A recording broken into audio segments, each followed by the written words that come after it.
المحاضرات والتوكس ديت ان شاء الله هنتكلم بحاجتين، ان احنا how to do proper examination صح، ازاي تعمل examination evaluate الحاله صح عشان توصل للدايجنوز صح وتمشي في الطريق الصح وتبقى ماشي ستيب وايز كده وخطوه بتسلم الثانيه، بحيث ما يبقاش فيه تردد في الحاله او كده او تتلخبط او كده. تاني حاجة إن أنت بيحصل إيه بقى في الامتحان، لأن دي قصة تانية خالص، إن أنت بتبقى تعرف تعمل اكزامينشن كويس جدا، بس مشكلة الامتحان بيبقى فيه تايم مانجمنت. تايم مانجمنت ده يعني بيبقى صعب، خصوصا في امتحانات جلاسكو اللي هو الستيشن بتبقى 6 دقايق لكل حالة. فنبدأ مع بعض كده ونشوف الدنيا ماشية إزاي إن شاء الله. هنبدأ أول حاجة بالتوزس. how to do examination لحالة جاية لك عندها توزس. فاول حاجه المفروض انت بتعملها زي البيشنت دي مثلا جايه بتوزس which is bilateral by the way. اول حاجه بتobserve ايه؟ observe 6 بيز. انا عندي 6 بيز لازم اغطيهم اول ما اشوف الحاله واديتكت ويديني كلو كده الحاله هتمشي في اي دايركشن قبل حتى من ان انا اكشف على البيشنت. فاول بي معانا ان انا ابص على التوزس ذات نفسه. ليه ببص على التوزس؟ عشان اعرف هو موجود في ويتش اي طبعا، رايت ولا ليفت، هو اكتر في انه عين لو كان بايلاترال توزس. وتاني حاجه ودي الاهم ان انا اكسكلود سودو، لان الحاله ممكن تبقى ماشيه في سكه سودو توزس وانت ماشي معاها وهي مش توزس اساسا، ده سودو. سودو توزس ممكن يبقى موجود نتيجه ابسيلاترال في نفس العين اللي انت شايف فيها توزس، فيها هايبوتروبيا او انوفثالموس، تمام، فالجفت مريح شويه فانت حاسس بكده ان هي توزس وهي في الحقيقه مش توزس خالص. او العين الثانيه فيها ليد ريتراكشن، يونيلاترال ثايرويد مثلا، انا عندها ثايرويد اي ديزيز مثلا وعندها وجاي يونيلاترال فعندها ليد ريتراكشن، فهيدي لك امبريشن ان العين الثانيه ديت فيها توزس وهي ما فيهاش توزس. بالعكس العين الثانيه دي نورمال، الابنورماليتي موجوده في الليد ريتراكشن، تمام. لازم تبص على السكار بتاعت بريفيوس اوبريشن، العينه ديت هل دخلت عمليات ولا لا قبل كده، عمليات توزس كوركشن مثلا، عامله سلينج وات ايفر، يعني حسب الحاله اللي قدامك. يو هاف تو تيك كير من وجود سكار. حاجه مهمه طبعا الليد كريز، هل موجود اصلا ولا لا، لان هو ممكن يبقى ابسنت في حالات الكونجنيتال توزس وممكن يبقى هاي ليد كريز في حالات الابنيوروتيك توزس. فانت لازم تبقى واخد بالك من الحاجات ديت وانت داخل على الحاله. انت بتبص على الحاله، لسه ما عملتش اي اكزامينشن، لسه ما قستش اي حاجه. تاني حاجه طبعا بتشوف البرايمري بوزيشن، تشوف العيان ده عينه حادفه ولا لا، وده مهم جدا اللي هي وجود تروبيا ديت عشان تديتكت لو في ثيرد نيرف او في مايسينيا مع التوزس الموجود ده، تمام.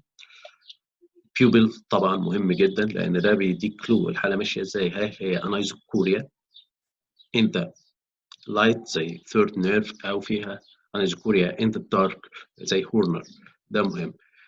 في هيتروكروميا ولا لا، هيتروكروميا موجوده في الهورنر سندروم، خصوصا في الكونجينيتال هورنر سندروم. حاجه ثانيه الابنورمال هيد بوستشر، هل العيانه ديت فيها تشين اب مثلا، خصوصا في الكونجنتال توزس وبايلاترال بيبقى فيه تشين اب او هيد تلت مثلا. لو هو يونيلاترال توز بيبقى واخد بوزيشن معين عشان يعرف يشوف كويس، يوفركم التوزس اللي مغطي على عينه. طبعا موجود بروبتوزس او نانوفثالموس، هل موجود ولا لا، وديت زي حالات الهورنر سندروم.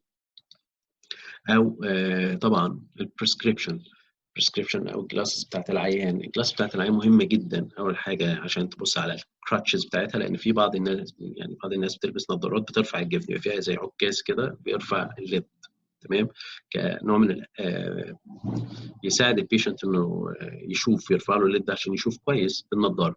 دي حاجه. تاني حاجه ان ما فيش عيان رمد، انت ما بتسالش على البريسكريبشن بتاعته طبيعي عشان تعرف البيست كوريكتد فيجوال اكيوتي، فده حتى من قبل ما بتفحص العيان بتسال على نظره، ده اللي هو الفيتال ساينز بتاعتك.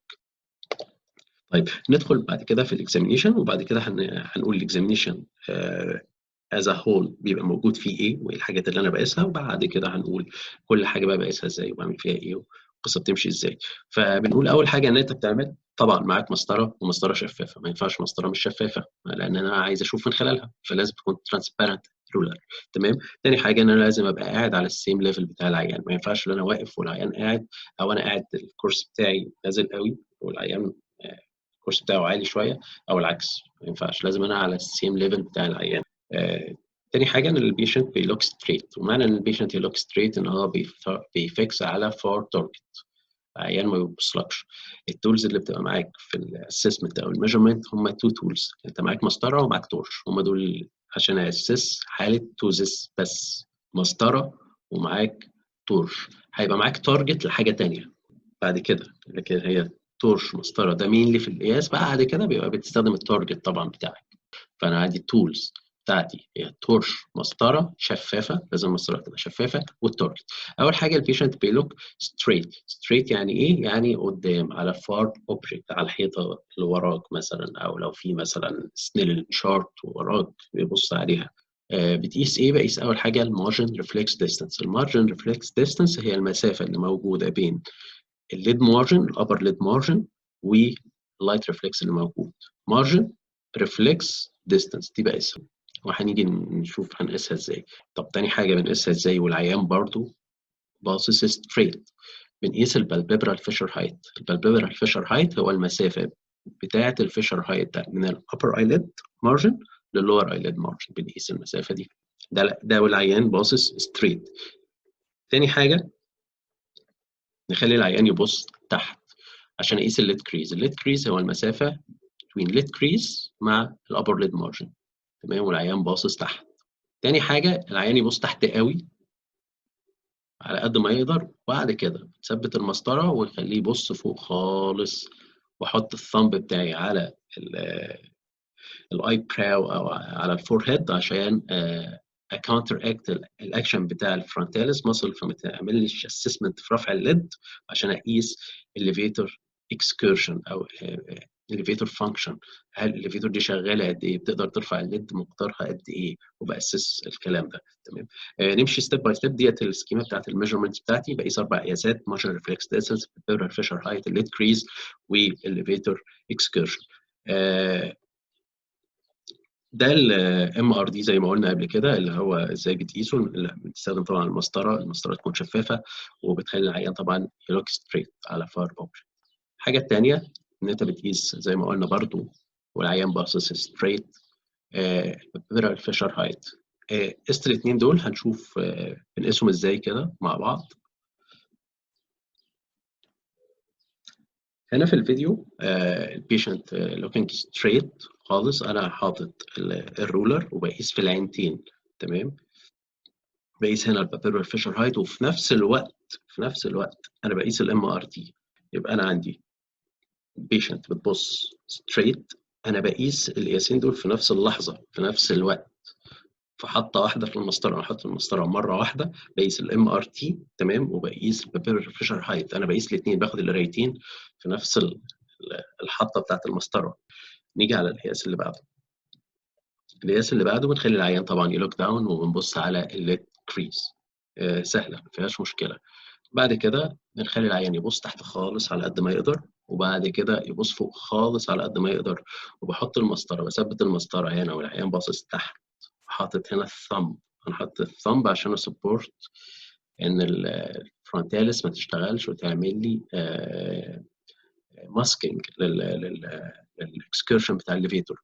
فبحط هنا المسطره وبخلي عيني يبص فوق خالص خالص خالص، واقيس ومثبت المسطره. المسطره ما بتتحركش، المسطره ثابته على وضع القديم بتاع الليد مارجن لما كان واقف هنا.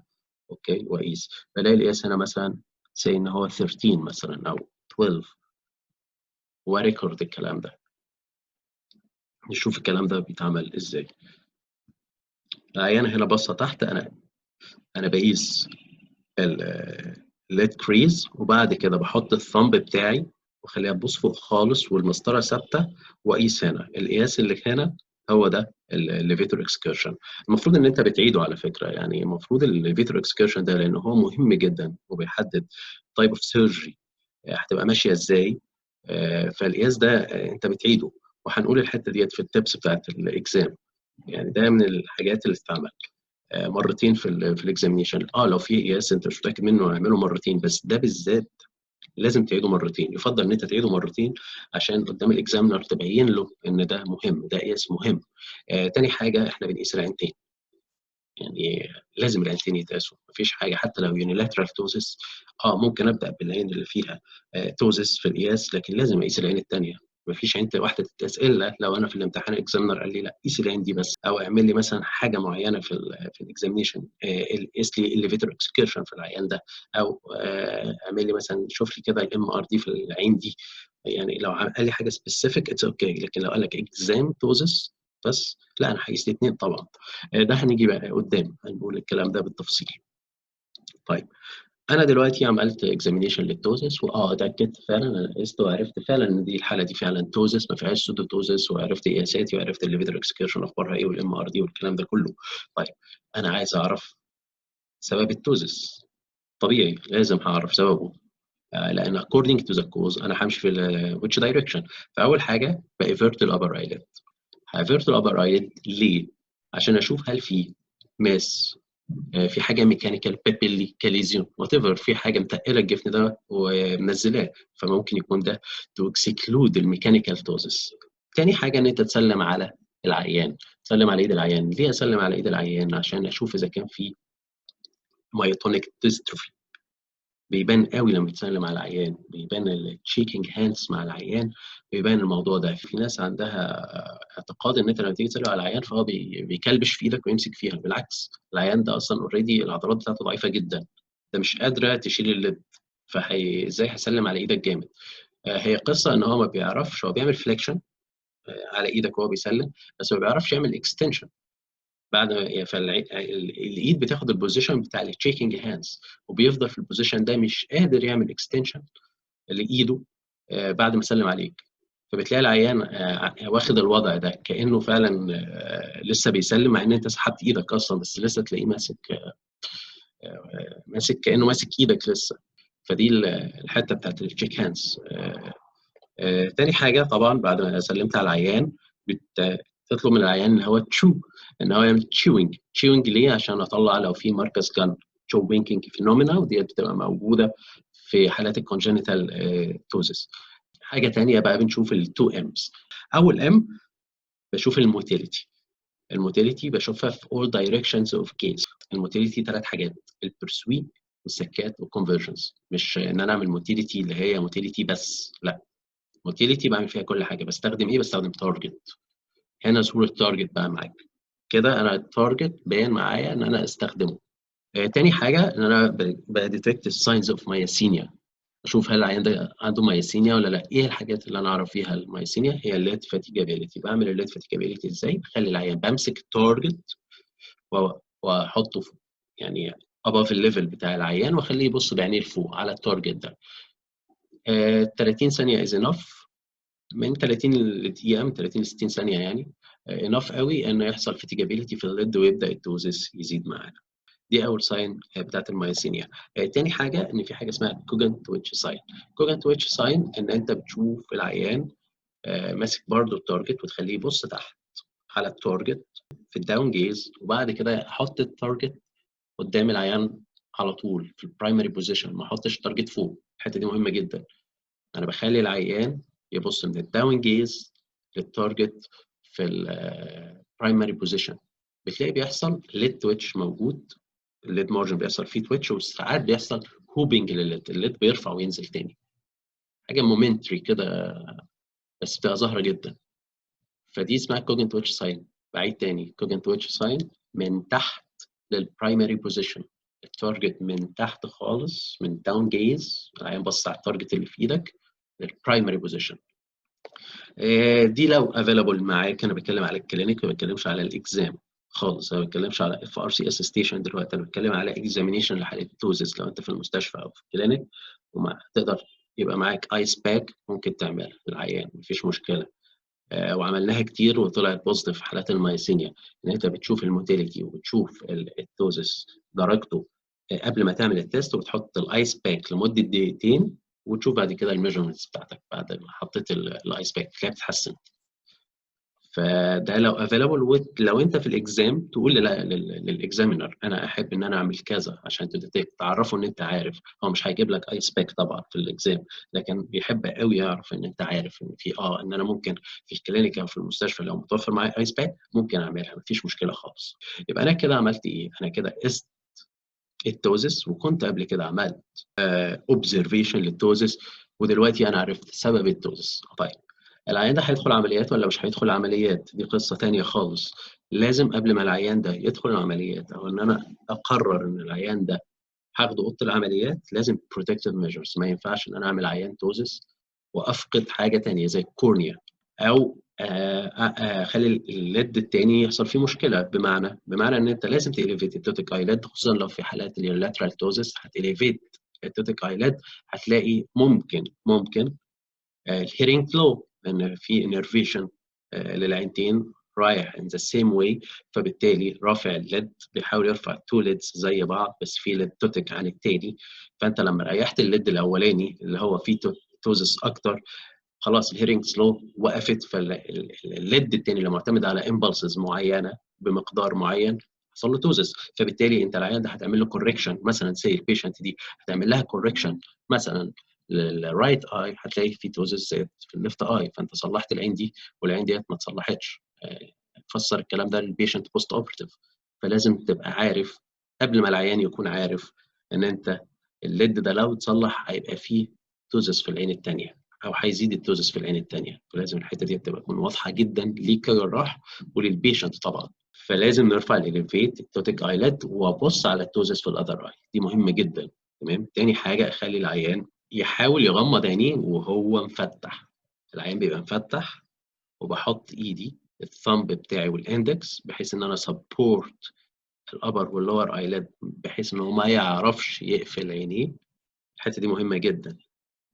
ونشوف هل في بيلز فينومينا ولا لا، الجلوب بيرفع ولا لا. ليه مهمه؟ لان ده كده انا بشوف البيلز فينومينا. لو العيان مغمض انا بحاول افتح عيني بالعافيه واقول له ما تخلينيش افتح عينيك وهو اوريدي مغمض، انا كده بشوف التون بتاع الاوربيكولاريس، دي حاجه تانية خالص. فالعيان لو مغمض وبقول له ما تفتحش، ده تون اوف اوربيكولاريس. لكن لو العيان مفتح عينيه اوريدي وبقول له غمض عينيك وانا بمنع بايديا انه يغمض عشان اشوف الجلوب هيترفع ولا لا، في البيلز فينومينا موجوده البيلز ولا لا، ده ديت كده انا بشوف بيلز فينومينا. الحته دي مهمه جدا وممكن تعملها في الاكزام، يقول لك طب وريها لي. ممكن. حاجه ثانيه، دو كورنيال سنسيشن. طبعا لازم تعمل كورنيال سنسيشن. ما ينفعش عيان ده عنده مشكله في الكورنيال سنسيشن واعمل له عمليه توزس ويبقى فيه كورنيال اكسبوجر بعد كده وادخل في افقد القرنيه وادخل في قصه كبيره جدا، يحصل له اكسبوجر كيراتوباسي. وده بيحصل في حالات اللاجوثالموس برضه اللي لازم اديتكت. لازم العيان يغمض عينيه واشوف هل غمض عينيه كويس ولا في لاجوثالموس موجود قبل ما اعمل له عمليه توزس. لان لو عملت له عمليه توزس الوضع هيسوء، وضع العين هيسوء. يعني انا عالجت التوزس برافو عليا، لكن انا القرنيه كده دخلت في قصه اصعب الحقيقه. فدي حاجات لازم ناخد بالنا منها.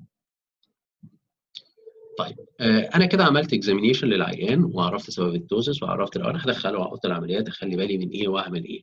الحقيقه ده مهم جدا في يور براكتس، ان انت هاو تو اسس حاله توزس، ازاي تعمل اكزامينيشن لحاله توزس، ازاي تيفالويت العيان وهل هو فيت فور سيرجري ولا لا، ايه سبب التوزس، هل العيان ده يمشي سيرجيكال ولا لا. العيان ده لو طلع مايثينيا اكيد مش هدخله اوضه عمليات، اكيد العيان ده داخل بقى في سكه ثانيه خالص، هعمل له انفستيجيشنز معينه والدسكشن بتاعها ده هيبقى اكوردنج بقى للاكزامينر هيسالك في ايه. لكن القصه كلها كاستفاده ان انا ايفالويت عيان توزس صح في يور كلينيك بصرف النظر عن الامتحان، ان انت يو هاف تو دو الاكزامينيشن صح وان سيستماتيك واي. طيب خلينا ندخل بقى في الاف ار سي اس كيس سيناريو. انت بتدخل بيحصل ايه؟ اولا في الامتحانات زي الاف ار سي اس او سواء جلاسكو او تمبرا او حتى امتحانات الماستر او الام دي او كده، سيناريو الحاله غالبا ممكن يقول لك ادخل اعمل اكزامينشن الحاله، ممكن يقول لك اعمل حاجه معينه، يعني مثلا ايه، قيس لي هنا الام ار تي مثلا، اعمل لي مثلا هنا اعمل لي فول كومنت على الليفيتر اكسكيرشن وات ايفر. يعني ممكن الحاله تاخد السيناريو ده او السيناريو ده. خلينا نقول ان في امتحان اف ار سي اس كلاسيكو بالذات بيبقى تايم مانجمنت مهم جدا. انت بتدخل على العيان 6 minutes لازم تخلص الحاله تكون خلاص ديسكشن، فلازم تكون براكتس ويل، يعني براكتس اند براكتس اند براكتس. يعني ده مهم جدا جدا جدا، لان انت لازم التكنيك يبقى بالنسبه لك انت بتعمله بالسب كونشس بتاعك، مش مركز بعمل ايه وما بعملش ايه وبتاع، لا زي ما كده بالظبط، كانك زي السواقه. انت لما بتيجي تسوق عربيتك مش بتفكر بنقل ازاي، بشغل النور ازاي، انت بتشتغل اوتوماتيك. فبالظبط انت لازم تعمل الاكزامينشنز دي كتير جدا جدا جدا، بحيث ان انت تعملها اوتوماتيك وبتطلع داتا، بيكون تركيزك في الامتحان ان انت بتقول الداتا، مش تركيزك ان انا بعمل الاكزامينشن صح ولا غلط، او بعمله ازاي، او ايه يا ترى الخطوه اللي جايه، طب اقيس دي الاول ولا دي. لا، هو انت لو ركزت في كده هتفقد داتا كتيره جدا بتطلعها في الحاله، هتبقى تركيزك في حته تانيه خالص، والحاله قدامك وده ايه ده فيها بور ليفيتور فانكشن، وانت انت مركز ان انت تحط المسطره ازاي، فما شفتش اصلا وجود البور ليفيتور فانكشن اصلا. ليه؟ لان انا تركيزي التورش ماسكه ازاي، والفيتور ماسكها ازاي، والمسطره على الليد مارجن ولا لا، طب اقول له يبص فوق قوي ولا. انت دي قصه المفروض انت منتهي منها تماما. البراكتس بتاعك، انا في الامتحان التارجت بتاعي ان انا اطلع الداتا من العيان وادسكس. تمام. طيب نقول بقى القصه بتمشي ازاي، وادخل ازاي اللجنه والاكزامنرز الدنيا بتمشي معاهم ازاي. اول حاجه واهم حاجه ان انت لازم تستاذن العيان، وتستاذن العيان قبل ما تلمسه في اي شيء. يعني خصوصا لو هتلمس العيان لازم تستاذنه وتستاذن الاكزامينر، دي مهمه جدا. طبعا بي كونفيدنت، اوفر كونفيدنس او الهيزيتيتنج او الكلام ده مش مقبول تماما. زي ما قلنا، انت في امتحان الاف ار جلاسكو انت بتدخل غالبا انت بتدخل تلاقي بيشنت قاعد عنده توزس، بيبقى واضح جدا ان هو عنده توزس، والاكزامينر بيقعدك قدام البيشنت في كرسيين قصاد بعض، يعني كرسي فاضي، انت بتقعد قدام البيشنت، والاكزامينر بيسالك سؤال واحد: what do you see؟ او بيقول لك observe، ما بيقولكش اي حاجه غير كده. لجنه الاوكيلوبلاستي او التوزس والبروبتوزس دي اللجنه اللي انت بتقودها، الاكزامينر مش بايدك خالص فيها خالص، انت اللي بتتكلم وبتعمل كل حاجه. هو الحاجه الوحيده اللي بيقولها لك اتفضل اقعد، what do you see او observe، وقول لي الكومنت بتاعك. فانت بتكومنت، بتشوف البيشنت فيه ايه، واكوردنج انت بتشوف ايه بتقول. اوكي، اول حاجه بتقول انت شايف apparent توزس. ما ينفعش ان انا اقول ان البيشنت ده فيه توزس، ليه؟ انا ما اعرفش، افرض ده سودو توزس، فلازم اقول apparent توزس. apparent توزس معناه ان ده توزس ظاهر، شكله توزس. هل هو توزس؟ ما اعرفش، انا لسه ما قستش، بس ما اعرفش اي حاجه، انا لسه اول وهله قاعد قدام العيان، فبقول ده apparent توزس until proved otherwise. تمام. وبتشوف مش شرط تقول الحاجات النيجاتيف كلها. يعني لو حاجه نيجاتيف، انا عيان ايه، ما مش هقول مثلا there is no ipsilateral hypotropia, there is no ipsilateral enophthalmos, there is no contralateral lead retraction. ما فيش الكلام ده، الدنيا ما بتمشيش كده خالص. انت بتقول الحاجات المهمه. ايه المهم في حاله توزس؟ ان انت تكومنت على تروبيا طبعا، مهمه جدا عشان المايسينيا وعشان الثيرد نيرف. تكومنت على حالات الهيتيروكروميا، مهمه جدا. في هيتروكروميا ولا ما فيش هيتروكروميا عشان الهورنر، كونجنتال هورنر. والمهم طبعا وجود في انايزوكوريا ولا ما فيش. الانايزوكوريا مهمه عشان الثيرد نيرف، ومهمه عشان الهورنر. فانت لو داخل على العيان ومش شايف الكلام ده، اول لما بتقعد قدام العيان بتقول there is apparent ptosis في العين الفلانيه right, there is right apparent ptosis with no manifestotropia, there is no heterochromia, and there is no anisocoria in the light. لان انت داخل والاوضه منوره، او الاكزام في اوضه منوره، غير لجنه البيوبل دي قصه ثانيه خالص. تمام. فانا داخل في اوضه عادي جدا، اللايت شغال، فاقول له there is no anisocoria in the light، لان انا شايف العيان في اللايت. اوكي. الكومنت ده مهم جدا. ببص على في سكارز ولا مفيش، ليد كريز اخباره ايه، وبكومنت there is high lead crease في العين دي، there is absent lead crease. دي حاجه مهمه ان انت تكومنت عليها لو موجوده. البوزيتيف هتقوله، اي حاجه بوزيتيف هتقولها. في سكار هنا في الليد مارجن، في اي حاجه هتقولها. اوكي. ولكن لو حاجه نيجاتيف، النيجاتيف اللي لازم تمنشنه هو وجود تروبيا من عدمها، انايزوكوريا من عدمها، او هيتيروكروميا موجوده ولا لا. ولو في chin up مثلا او في abnormal head posture هتكومنت عليها لو موجوده طبعا. تمام. لو في انوفثالموس وباين apparent انوفثالموس تقول في apparent انوفثالموس. ليه apparent؟ لان انا ما قستش، انا شايفهم بعيد شكله في انوفثالموس apparent. لكن لو قست ساعتها هقول بقى ده فعلا true انوفثالموس فعلا موجود. اوكي. وبتسال على البريسكريبشن، ده اول حاجه في الحاله. انا بقول داخل على العيان بقول there is apparent ptosis in the right eye, there is no tropia, there is no anisocoria and no heterochromia. والanisocoria بكومنت واقول anisocoria in the light، لان anisocoria نوعين light و dark. اوكي. واسال if the patient wearing glasses، فيقول لك لا. الاكزامر هيقول لك او هيقول لك يس ويوريها لك لو فيها حاجه. لو الجلاسز غالبا ما فيهاش حاجه مش هوريها لك. وبدور على الايه كراتشز اللي هي الحاجات اللي بترفع اليد اللي بتبقى موجوده في الايه في النضاره. اوكي. طيب هيقول لك تمام تحب تعمل ايه؟ ده الاكزامينر على طول. يعني انت قست بتقول انت قعدت قدام البيشنت وقست وقلت انت لسه ما قستش حاجه خالص، وقلت له الكومنت بتاعك ده الاوبزرفيشن بتاعك. هيقول لك تحب تعمل ايه؟ What do you like to do؟ هتقول له I'd like to measure. هقول لك go on. فاطلع المسطره بتاعتي، خلي العيان يبص بعيد الحيطه وراك او التارجت وراك وات ايفر اللي موجود. تمام. وماسك في ايدي المسطره والطرش. المسطره في ايدي والطرش، والعيان ما يبصش على الطرش، العيان يبص وراك. وما بقاش انا واقف او قاعد قدام العيان وقافل على البيشنت في الفيجوال فيلد بتاعه السنترال فيجن. مش واقف قدام السنترال فيجن بتاع العيان خالص، انا واقف على جنب شويه عشان اعرف اقيس. فببقى على جنب وذا سيم ليفل ومعايا المسطره الشفافه بتاعتي. بيشنت واقف ستريت، بحط المسطره حطه واحده بقيس فيها الام ار دي البالبيبرال فيشر هايت الاثنين في قياس واحد مع بعض ورا بعض. وبقول الكلام ده للاكزامينر، بقول انا بعمل ايه. لازم تعرفه واقول له ناو ذا ام ار تي كذا كم ملي، البالبيبرال فيشر هايت كذا كذا ملي. ما تجمعش داتا وفي الاخر هتتلخبط وهتنسى.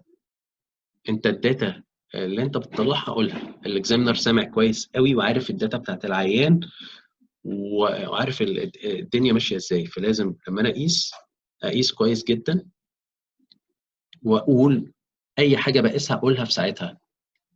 ليه؟ لان انا هقيس قياسات كتير، انا هقيس 4 قياسات ب4 ارقام في العين دي ولسه هروح على العين الثانيه اقيسها. فانت مستني ان انت تقول كل 8 قياسات دول مره واحده؟ لا اكيد لا. تمام. فانت بتقيس patient looking straight بقيس الام ار تي واقول للاكزامينر الام ار دي كذا، البابيرال فيشر هايت بتاع العين دي كذا، وبخلي العيان يبص تحت واقيس الليد كريز واقول له الليد كريز رقمه كذا. تمام.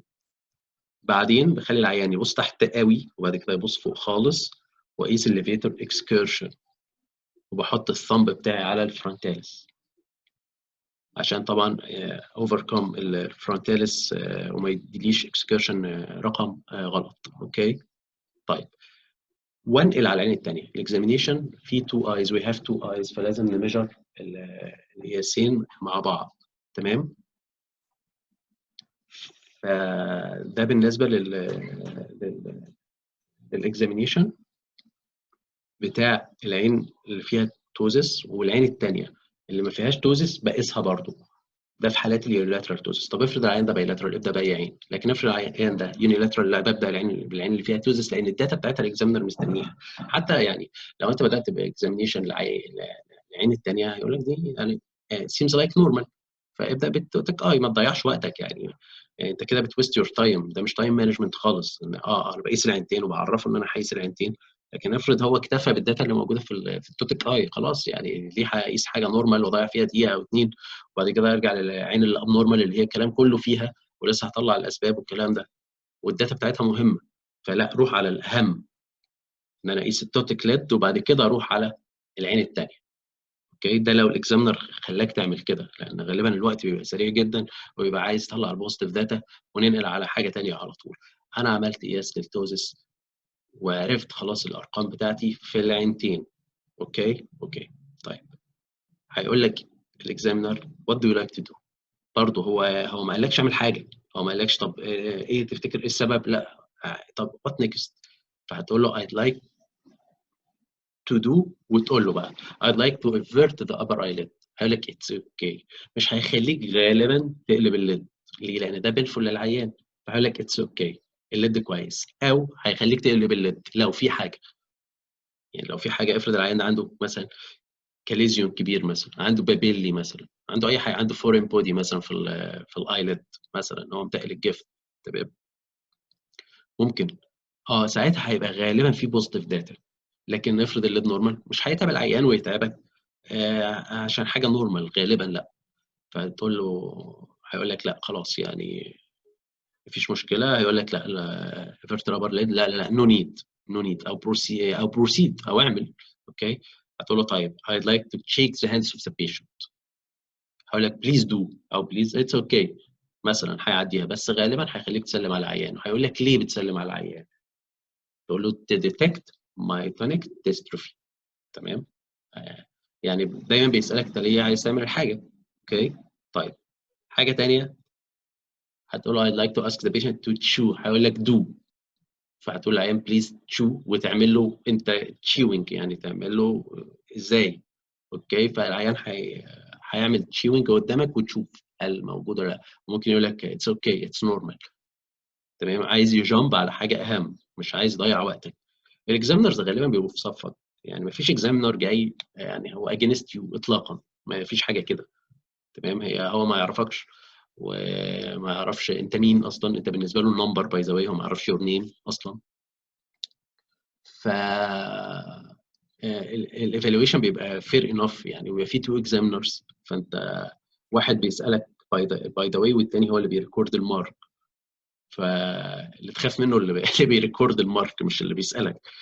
بس الدنيا يعني الدنيا كويسه والناس جنتل جدا ولطاف، يعني مفيش مشاكل ان شاء الله.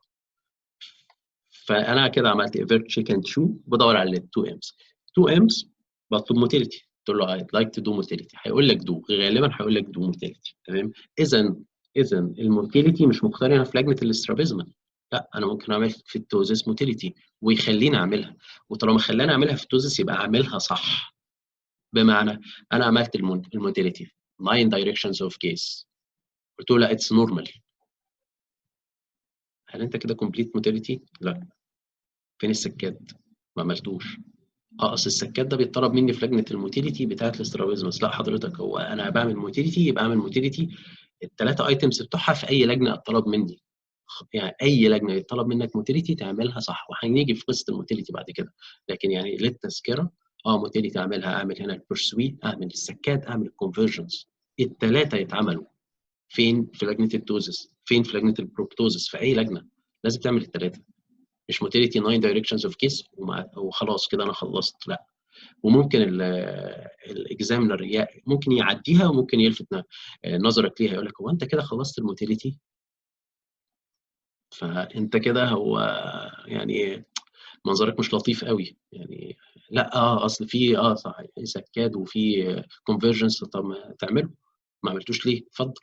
وهكذا. فدي القصه ديت لازم نخلي بالنا منها في الموتيليتي. معايا التارجت واعمله 9 دايركشنز اوف كيس، بعمل كده انا عملت البرسوي، بعمل السكات، وبعمل الكونفرجنس، كده انا عملت فول كومنت على الموتيليتي. نقطه مهمه هنتكلم عليه في الموتيليتي، وازاي تعمل موتيليتي صح، او ازاي تسال عيان وتعمل دكشن ازاي، والقصه دي هقولها بعد بعدين.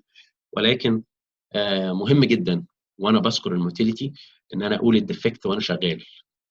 يعني مثلا انا بعمل والعيان ده، بقول للعيان يفولو تارجت معاك، وحصل ليميتيشن اوف موفمنت مثلا في اي دايركشن، ابر رايت مثلا، فبقول له هنا limitation of direction في العين دي، العين دي فيه limitation of direction في الجيز دي، here there is limitation، وهنا في limitation، بعرفه ان انا خدت بالي، وعشان ما اجمعش في الاخر وانسى انا عامل 9 directions of gaze والدنيا انا مش عارف هل هنا كانت في limitation، هنا ما فيش limitation، وبعمل 9 directions of gaze ل 2 eyes، فالليميتيشن كان فين في انه عين، فانت هتنسى. فالبوزيتيف داتا لما تطلع معاك وانت بتعمل اكزامينشن بليز قولها على طول. اي حاجه بوزيتيف تطلع تقول له في كذا وفي كذا، هنا في ليميتيشن، هنا اتس نورمال، هنا في هنا ليميتيشن في العين دي، في العين الليفت مثلا، وهكذا. الحته دي مهمه جدا ان انت تتكلم وانت بتعمل اكزامينيشن. طيب في المايوثينيا طبعا هقول له انا عايز اعمل الليد فاتيكابيلتي، هيقول لك دو، هتمسك التارجت ولمده 30 ل 60 ثانيه وتشوف هل في فاتيكابيلتي حصل ولا لا، والليد التوزس بتاعه زايد ولا لا. دي هتعملها طبعا. كوجنت ويتش ساين هيقول لك اعملها، وزي ما اتفقنا ونبهنا الكوجنت ويتش ساين بيبص العيان من داون جيز للبرايمري بوزيشن، مهمه جدا. وعينك على الليد مارجن. اوكي اوكي. والاخيره بتطلبها منه، بتقول له if there is ice I'd like to do ice pack test if it is available. عادي، انا شخصيا طلبتها في الاكزام، ولا يعني اجيب لك ايس منين يعني. عادي، كانت الحاله مايثينيا باي ذا واي، يعني ماي كيس كانت مايثينيا. ف فانت بتعرفه بس ان انت ان الايس باك ده ممكن اعمله في الكلينيك، انا شغال في الكلينيك بتاعتي او في الهوسبيتال، وانا فاميليار بالاكزامينيشن، ولما بشك في حاله زي كده ممكن اجيب ايس واعمله عادي، مفيش مشكله خالص. تمام.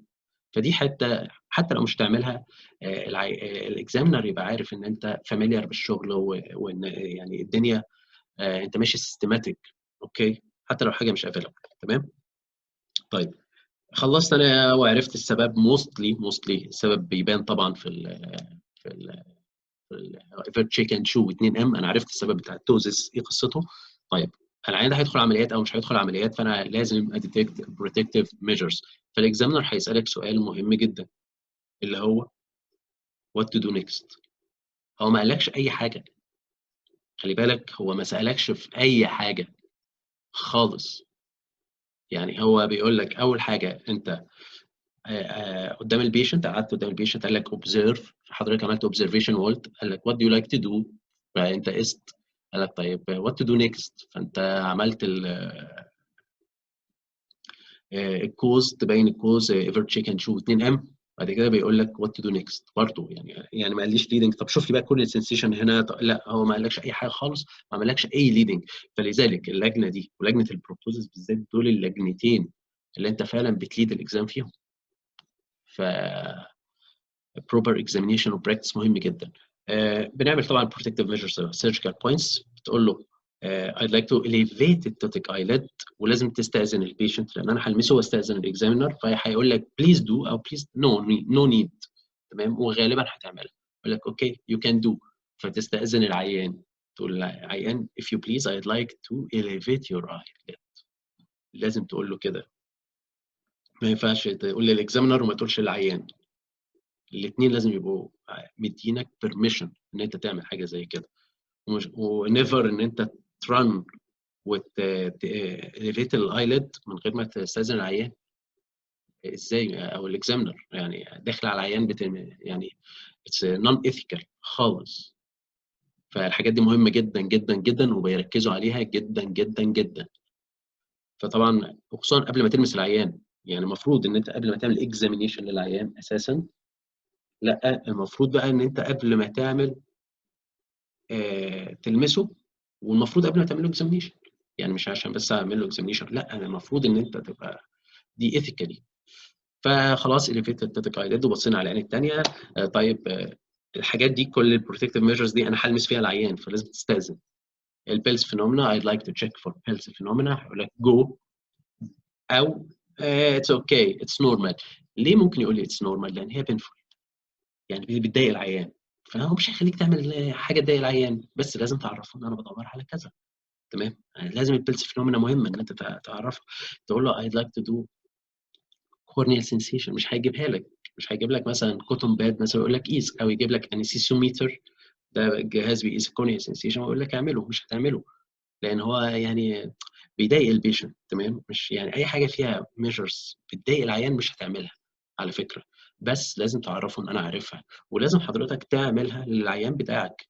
يعني بصرف النظر عن الاكزام، الحاجات دي لازم تكون عاملها للعيان بقى، يور بيشنت بقى، اللي حضرتك هتعمل له العمليه، اللي حضرتك بتفحصه، ده كومبليت اكزامينيشن لازم تعمله. لكن عشان ده ضيف في الاكزام، ده ضيف فعلا، وكذا واحد بيدخل يعمل اكزامينيشن عليه، فمش هنضايق البيشنت ومش هنعمل له نخليه اكزوستد.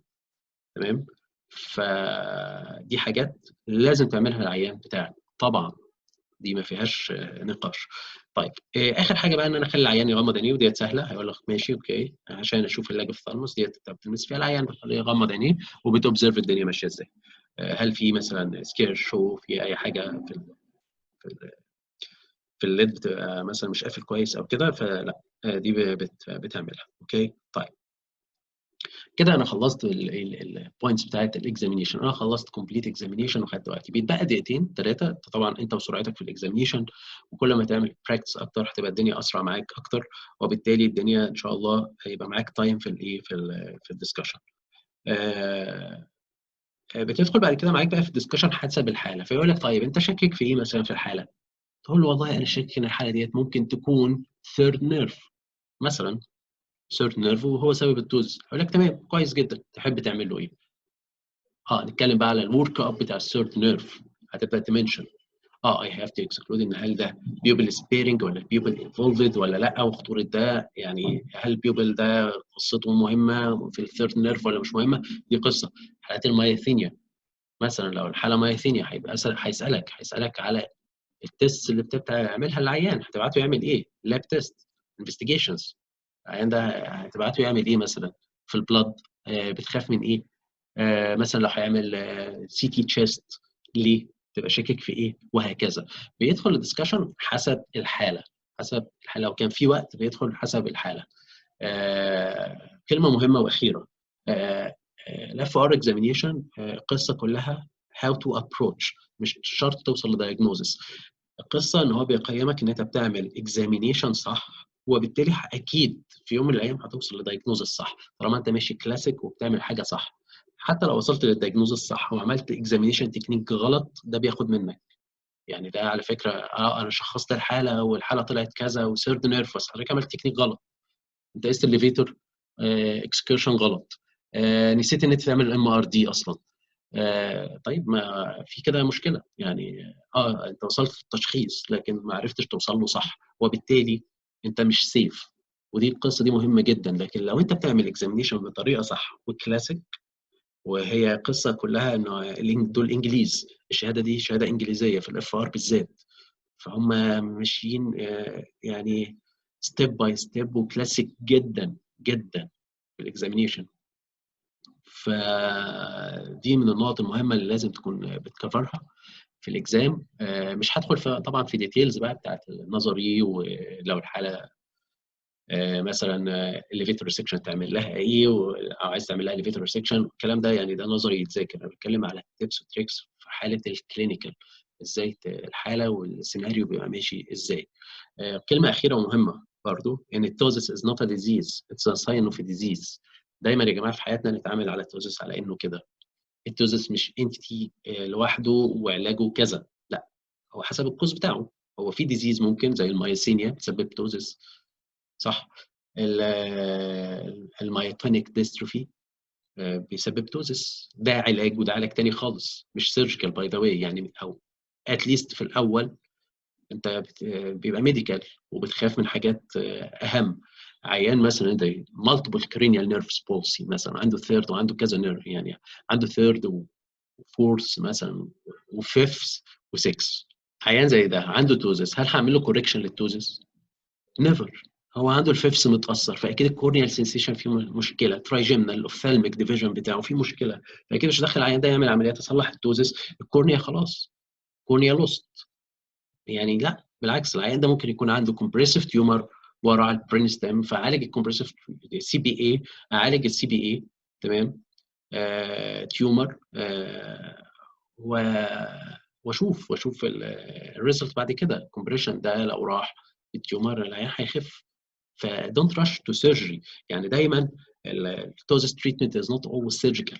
الحته دي مهمه جدا ولازم نكون واخدين بالنا منها. ده الاكزامينيشن بتاع التوزس. اتمنى ان يكون كان فيه استفاده، وتحياتي لحضراتكم، وبالتوفيق ان شاء الله في الامتحانات، وان شاء الله نكفر توبيك تاني في حاجه جايه باذن الله في توب جاي. ميرسي جدًا، جدًا، جدًا لاستماع حضراتكم.